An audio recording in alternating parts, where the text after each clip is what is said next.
सदर घटना सत्यकथेवर आधारित आहे. घटना घडली तो काळ 1978चा असून आमच्या घराबाजूला राहणाऱ्या उस्मान चाचा समवेत ही घटना घडली होती. ती घटना काय ते आपण पाहूयात. चला तर. कुठे काय? आपल्या special story teller channel GB story टेलरवर. स्थळ आपलं संभाजीनगर, म्हणजेच पूर्वीचं औरंग्याचं औरंगाबाद होय. अनुभव म्हणायला तसा पहिल्याचा फार जुन्या काळातला आहे. उस्मान चाचा एके रात्री त्यांच्या नात्यातल्या दूरचा कोणीतरी नात्यातला माणूस वारल्याने मैतीला गेले होते, म्हणजेच जनाजाला. त्या काळी आतासारख्या प्रत्येकाच्या घरी असणाऱ्या 2 व्हीलर, 3 व्हीलर, 4 व्हीलर अशा गाड्या नसायच्या. प्रत्येक गावी फक्त बैलगाडी असायची. बैलगाडी असणारा माणूस गावात खूप मोठा श्रीमंत मानला जाई. काय ते दिवस होते. असो, उस्मान चाचाला मैताला ज्या गावी जायचं होतं ते गाव पायी गेलो तर 1.5-2 तासाच्या अंतरावर होतं. मैतीला पोहोचायला वेळ नको व्हायला म्हणूनच उस्मान चाचा त्यांच्या मित्राची सायकल घेऊन त्या गावी पोहोचले होते. मग मृताची दफनविधी पार पडल्यानंतर 9:30 वाजता ते घरी परत यायला निघाले होते. खरं सांगायचं तर 8-8:30 पर्यंत दफनविधी झाल्यानंतर ते लगेचच घरी येऊ शकत होते. परंतु मेलेला माणूस नात्यातला ओळखीचा होता म्हणूनच ते तिथे थांबले होते आणि 9:30 वाजता मृत सुतक लागलेल्या नातेवाईकांच्या घरून आपल्या स्वतःच्या घरी जायला निघाले होते. असं नाही की उस्मान चाचांना कोणी आजची रात्र इथेच थांबा व उद्या सकाळीच घरी निघून जा अशी विनंती केली नसावी. खरं तर विनंती केली होती, परंतु उस्मान चाचांना तिथे थांबणं जमणार नव्हतं, कारण घरी त्यांची बेगम एकटीच होती. त्यासहितच उस्मान चाचांची बायको 8 महिन्यांची प्रेग्नेंट होती, म्हणूनच त्यांना घरी जावंच लागणार होतं. जाताना नातेवाईकातल्या लोकांनी त्यांना एक ताकीद ही दिली होती की जंगलातल्या रस्त्यातून जाताना कोणीही सफेद रंगाचं पायगोळ झगा घातलेला माणूस दिसला तर सायकल मुळीच थांबवू नका. जर मागून तुमच्या नावाची हाक आली तर मागे वळून पाहू नका. अल्लाचं नाव घ्या आणि लवकरात लवकर घरी पोहोचा. सायकल कुठेच थांबवू नका. अशी 3-4दा सक्त ताकीद त्या नातेवाईकांनी दिली होती. त्यावर उस्मान काकांनी फक्त होकारार्थी मान हलवली. या सर्व ताकीदींचा त्यावर शून्य भरोसा होता. भूतखेत म्हणजे ढोबळ मनाने रचलेली फडतूस कल्पना होती हा त्यांचा स्वविचार होता. त्यांनी कधी भूत पाहिली नव्हती. रूह, जिन्न, शैतान अशी भूतांची मसाला लावून तयार केलेल्या गोष्टी त्यांनी लहानपणापासून मात्र ऐकल्या होत्या, परंतु कधी डोळ्याने पाहिलं नव्हतं. शरीराच्या त्वचेने त्यांना अनुभवलं नव्हतं. हात लावला नव्हता. जे पाहिलंच नाही, अनुभवलंच नाही, त्यावर विश्वास तरी कसा ठेवावा, नाही का? 9:30 वाजता उस्मान चाचांचा सायकलवर परतीचा प्रवास सुरू झाला होता. 10-12 मिनिट सायकलने मैत झालेलं सुतकाचं गाव मागे टाकलं होतं. 1978चा काळ म्हणजे रस्ते आतासारखे सिमेंट कॉन्क्रीटचे नव्हते. रस्त्यावर आतासारखे पिवळे दिवे लागले नव्हते. आजूबाजूला बिल्डिंगी नव्हत्या. मानवी रहदारी नव्हती. होती ती फक्त गूढ गंभीर अशी शांतता आणि मुर्द्यासारखी उभी उंचच्या उंच काळीशार झाडे. उस्मान चाचा सायकलवर बसले होते. दोन्ही पायांनी सायकलला असलेले पायंडल मारत वेगाने सायकल हाकत होते. सायकलच्या स्टेअरिंग मधोमध पिवळ्या रंगाचा बल्ब होता. त्या बल्बला जोडून एक तार होती जी सायकलच्या मागच्या टायरवर असलेल्या तारांवर घासताच स्टेअरिंग मधोमध असलेला पिवळा बल्ब पेटत होता. त्या पिवळ्या बल्बचा पिवळा धमक वर्तुळाकार मंद प्रकाश उस्मान चाचांना मार्ग दाखवत होता. खालचा रस्ता कच्च्या मातीचा होता. दोन्ही बाजूला उंच काळीशार दैत्यासारखी उभी झाडी होती. ती झाडे उस्मान चाचांना आपल्या जवळून जाताना जणू रोखून पाहत होती. त्यांच्या त्या जागेत जणू हा जीव नवलाचा विषय होता. झाडाच्या गर्भात अवतीभोवती अंधार पसरला होता. त्याच अंधारातून रातकीटकांची किरकिर कानांना ऐकू येत होती. उस्मान चाचांच्या अंगावर फुलबाह्यांचा सफेद शर्ट होता. खाली सफेद रंगाचा पायजमा होता. डोक्यावर सफेद रंगाची मुस्लिम बांधव घालतात तशी टोपी होती. खालच्या कच्च्या मातीच्या रस्त्यावर असलेल्या खड्ड्यातून सायकल जाताच हादरा बसत होता. परंतु उस्मान चाचांच्या हातात सायकलची स्टेअरिंग परफेक्ट बसली होती. असं समजूयात उस्मान चाचा हेवी ड्रायव्हर होते. उस्मान चाचांनी हाताला असलेल्या घड्याळात वेळ पाहिली. 10 वाजले होते. थंडीचा महिना असल्याने अवतीभोवती दाट धुक्याची आवरणे पसरली होती. सायकल वेगाने जात असल्याने अंगाला थंडीचा जहरीला अंग गोठवणारा थंडावा झोंबाझोंबी करत होता. स्टेअरिंगवर ठेवलेले हात थंडीने गोठल्यासारखे झाले होते. हातांना वळ मारत होता. रस्ता आता जेमतेम 20-25 मिनिटांचा उरला होता. जास्त थंडीमुळे उस्मान चाचांना हुडहुडी भरल्यासारखं वाटू लागलं. म्हणूनच पुढचा मार्ग पायी चालत जावं हा विचार करून उस्मान चाचांनी सायकल थांबवली. सायकलवरून उतरले. दोन्ही हातांनी सायकलची स्टेअरिंग धरून सायकल हातांनी ढकलत ते चालतच निघाले. दोन्ही बाजूंना डावी उजवीकडे झाडांच्या काळ्याशा आकृत्या होत्या. त्यात झाडांची फांद्यावरची म्हातारी झालेली, सुकून मरून गेलेली तपकिरी पाने पायवाटेवर अंत्ययात्रेतल्या फुलांसारखी खाली पडली होती. त्या पानांवर उस्मान चाचांच्या पायातल्या चपलांची पावले पडताच चरचर असा भयोत्पादक आवाज होत होता. उस्मान चाचांना चालून फक्त 5 मिनिटे झाली होती.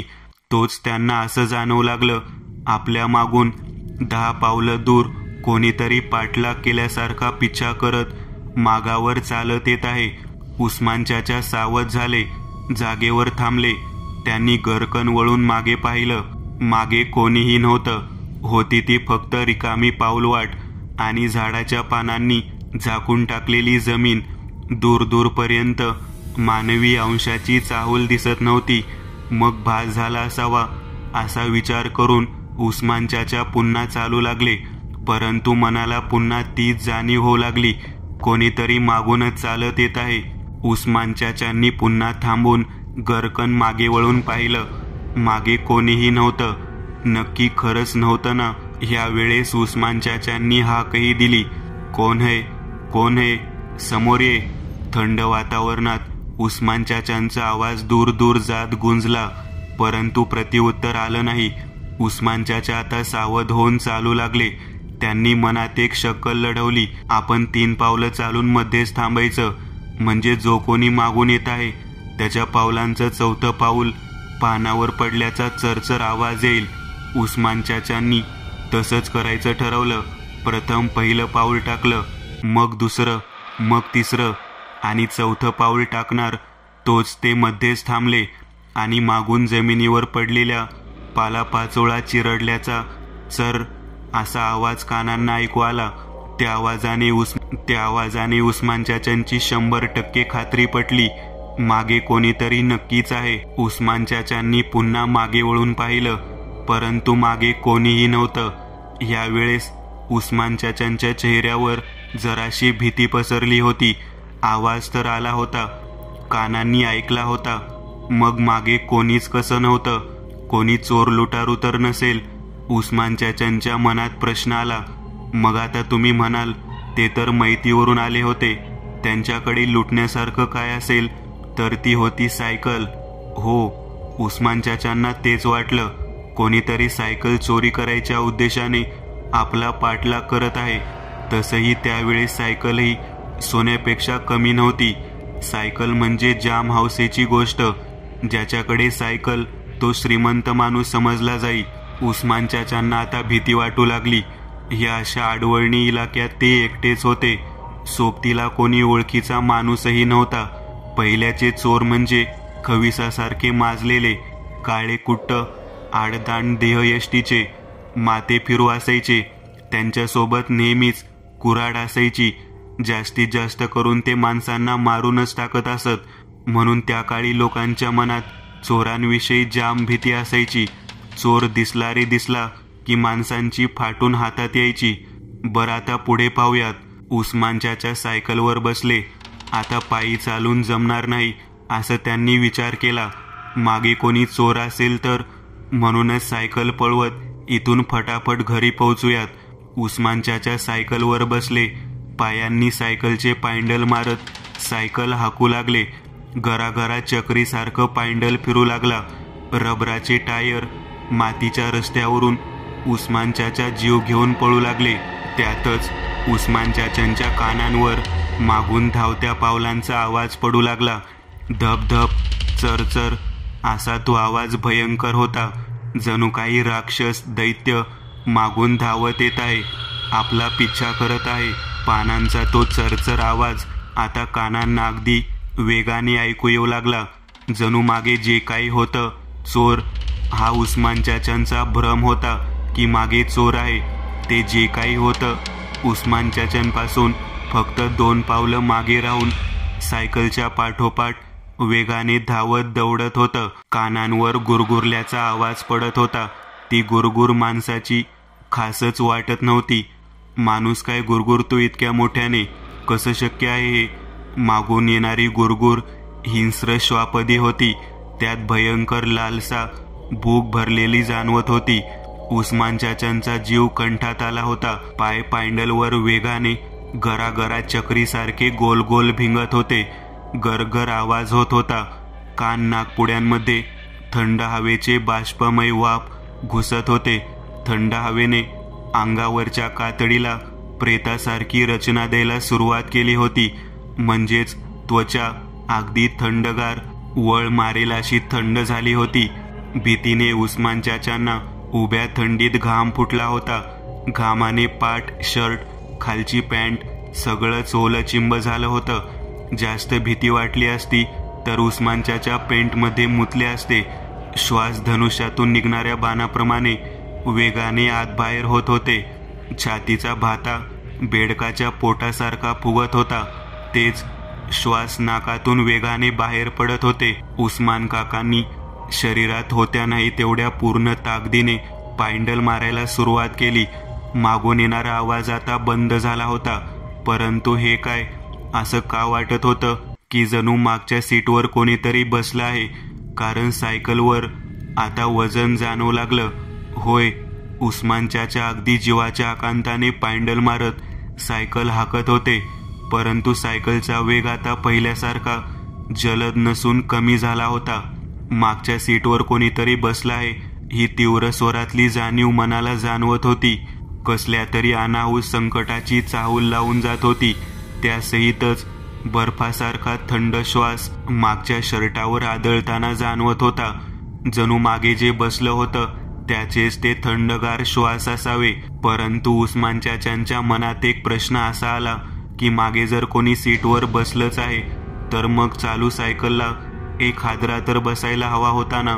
मागे जो कोणी बसला आहे तो बसता वेळी सायकल नक्कीच हलली असती. परंतु असं काही झालं नव्हतं ना. मग हे कसं शक्य आहे? मागे नक्की कोण बसलंय? माणूस की भूत पिशाच? भूत पिशाच हे 2 शब्द जसे मनात आले भीतीने अंगभर निवडुंगाचे काटे उगवले. भीतीचा एक ठणका संपूर्ण अंग शहारून गेला. उस्मान चाचांच्या तोंडून त्यांच्या देवाचं नाव निघालं आणि जसं त्यांच्या देवाचं नाव निघालं मागे जे काही बसलेलं, ज्याचे पाय प्रेताड 2 फूट लांबीचे होते, नख जमिनीला घासत होती, ज्यांचा खरखर असा आवाज होऊ लागला. उस्मान चाचांनी हळूच खाली पाहत एक कटाक्ष मागच्या टायरवर टाकला. तसे त्यांना ते दृश्य दिसलं. जे दृश्य पाहता उस्मान चाचांचा आत्मा थरथरून उठला. संपूर्णतः अंगावर भीतीच्या आशू पाण्याचा शिडकाव झाला. डोळ्यांची बुबळे वटारून खोबणीतून बाहेर येतील इतकी मोठी झाली.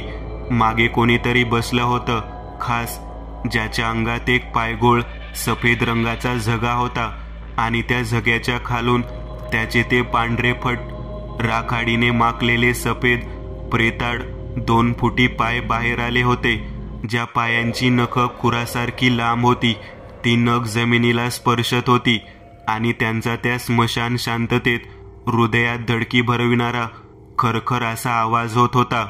उस्मान चाचांना आता आठवलं की का आपले नातेवाईक आज जाऊ नका, उद्या जा असं म्हणत होते. सायकल रस्त्यात कुठेही थांबू नका असं बोलत होते. परंतु आपण विश्वास ठेवला नाही आणि हा संकट स्वतःवर ओढून घेतलं होतं. सफेद झब्बा पाहून उस्मान चाचांना एवढं मात्र समजलं होतं की सायकलवर मागे कोणीतरी जिन्न बसला आहे.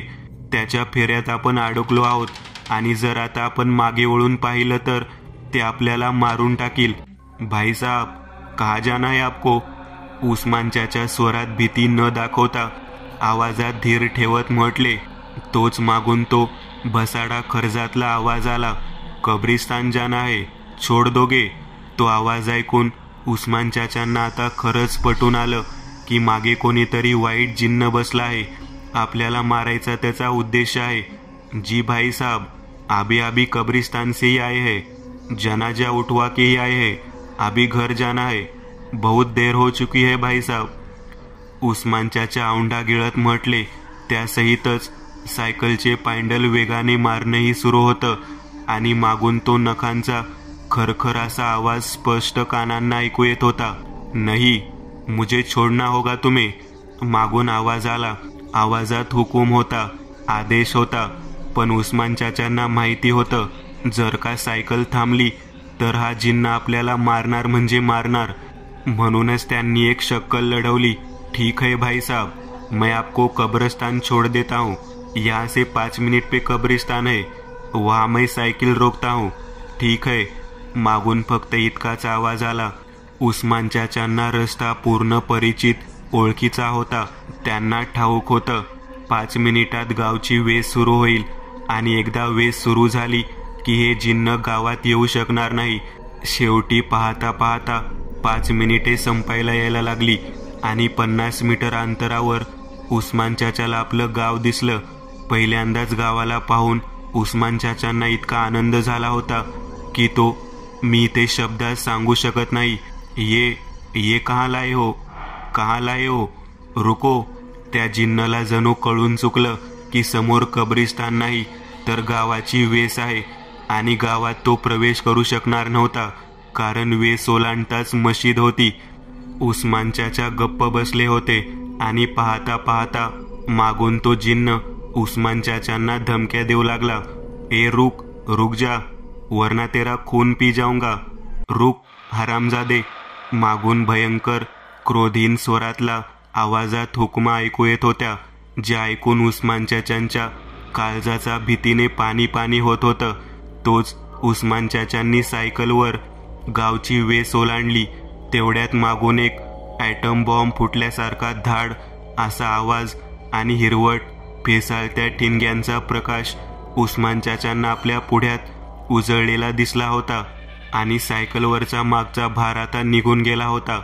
सायकलवर एकच माणूस बसल्याचं उस्मान चाचांना जाणवत होतं.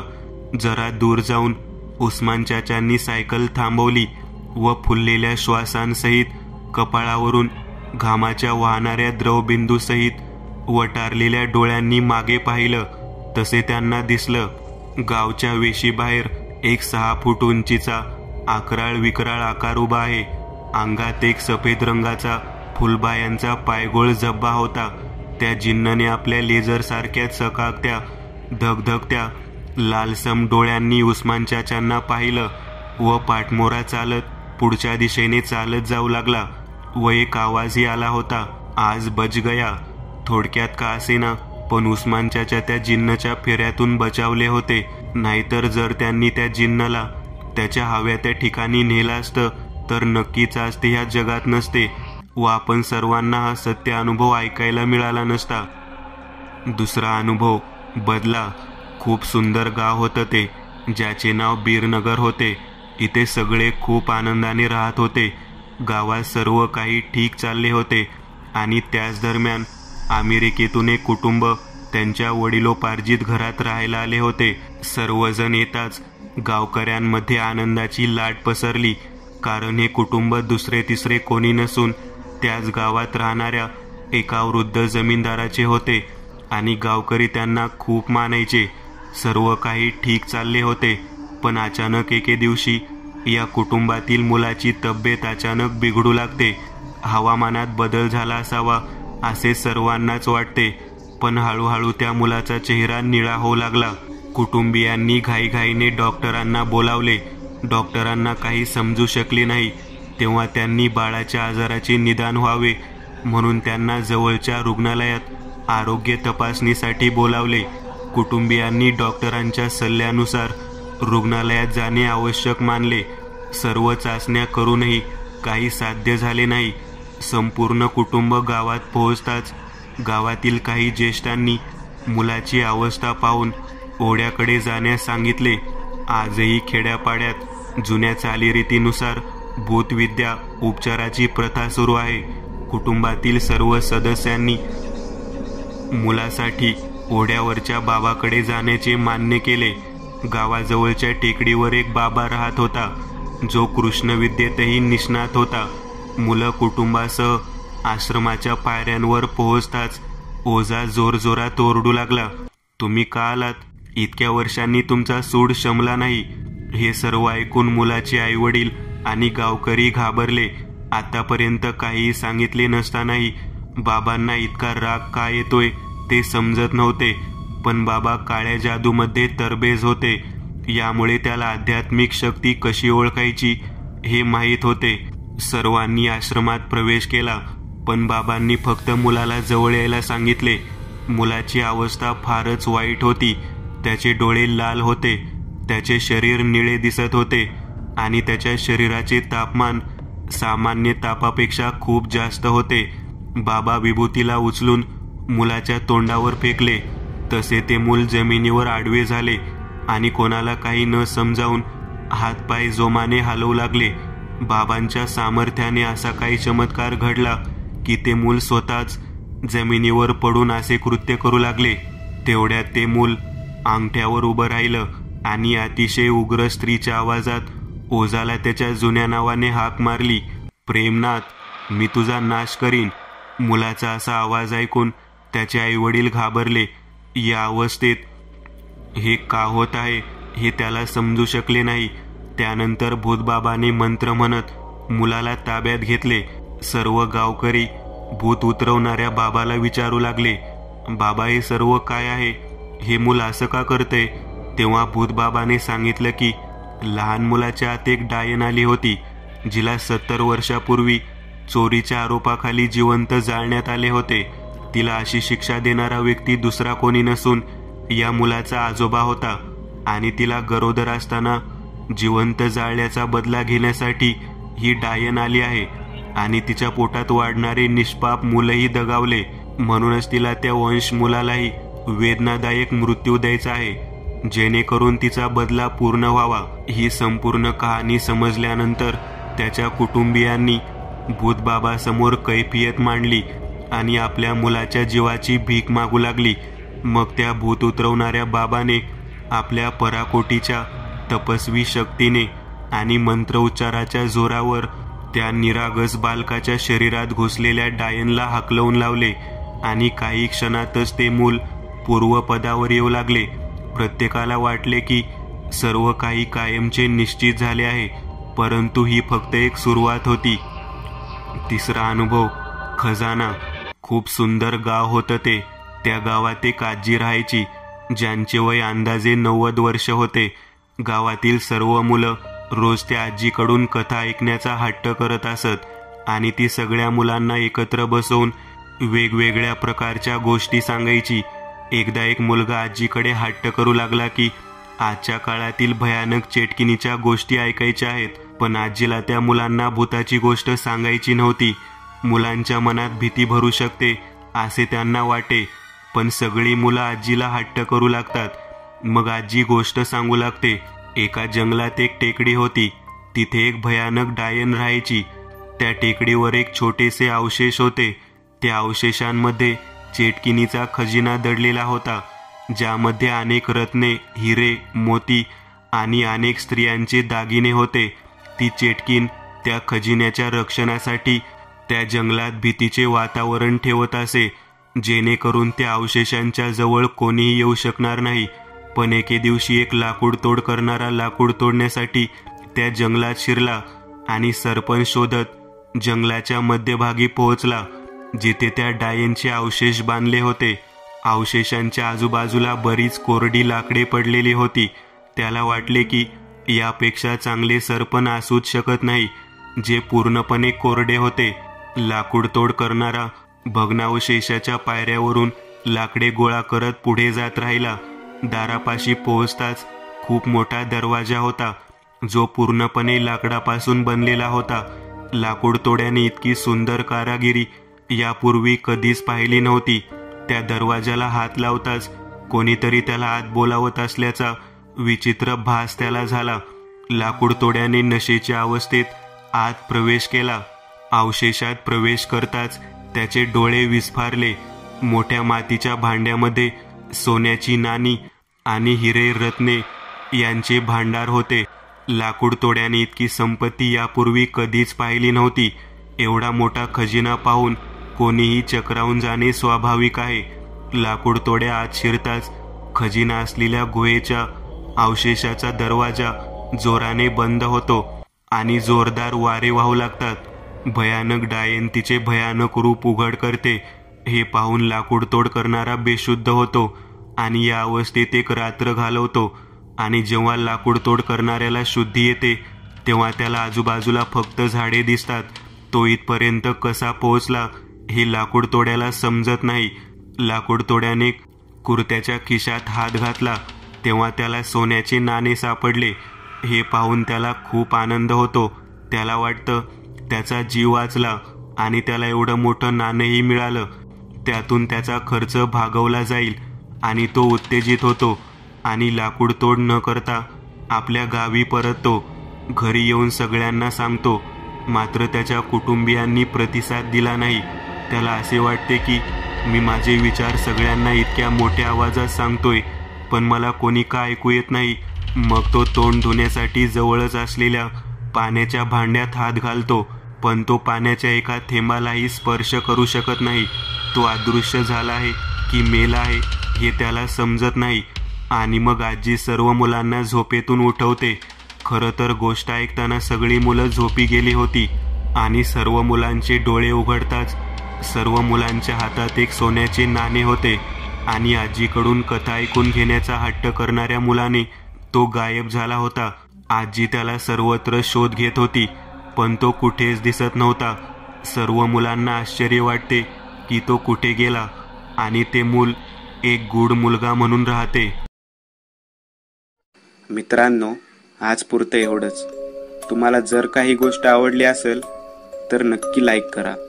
तुमच्यापैकी बरेचसे जण व्हिडिओ लाईक न करताच पळून जातात, पण हा जर व्हिडिओ तुम्ही लाईक केला तर मला जरा बरं वाटेल आणि असेच भारी भारी व्हिडिओ बनवायची माझ्यात एनर्जी येईल.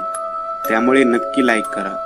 आणि अजूनही कोणी या चॅनलला सबस्क्राईब केलेलं नसाल तर लगेच सबस्क्राईब करून टाका. आणि बाजूची घंटी ती मात्र दाबायला विसरू नका. देवाची घंटी आहे ती. चला तर मग पुन्हा भेटूया अशीच एक आगळी वेगळी गोष्ट घेऊन पुढच्या